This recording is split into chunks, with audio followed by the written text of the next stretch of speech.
Zo, ik wil even een filmpje maken om te laten zien wat het gevaar is bijvoorbeeld van een nitraat met een rotje.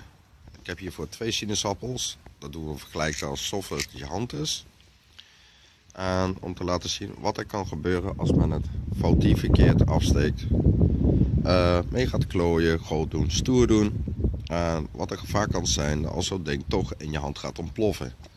Dus de meesten weten het al, maar het is altijd leuk om zoiets toch even te zien wat er gebeurt met zoiets. Dus het gaat erom veilig vuurwerk afsteken. En niet dat we het bekende slogan hebben van je bent een rund als je met vuurwerk stunt. En dit is hier het voorbeeld daarvan. Hier hebben we de sinaasappel met het rotje erin. Nou, de sinaasappel moet je voorstellen dat je hand is. En met Nederlands vuurwerk zal er weinig gebeuren als het in je hand ontploft.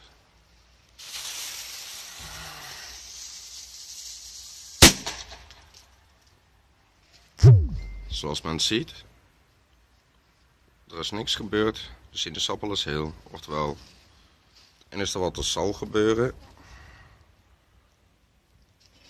dus je hand zal zwart zijn en je zal misschien een blaar hebben, meer niet. Je bent je hand in ieder geval niet kwijt, zoals met zwaar vuurwerk wel het geval is.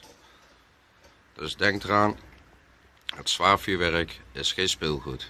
Wees er wijs en verstandig mee om te gaan.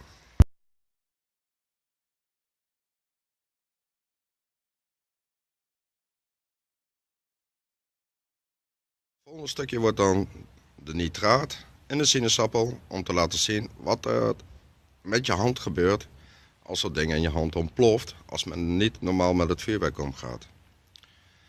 Het gaat om veilig vuurwerk afsteken in Nederland en liever geen ander spul, maar Nederlands spul. En als men het toch doet, ga er verantwoord veilig mee om en ga er niet mee stunten, stoer doen, groot doen, want dan kunnen de gevolgen dit zijn.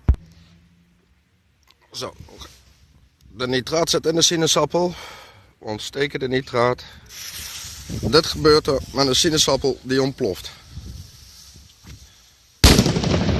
Er is niks van de sinaasappel over. Dat is het gevaar van een extreem zwaar vuurwerk. Dus wees geen rund als je met vuurwerk stunt en hou het veilig.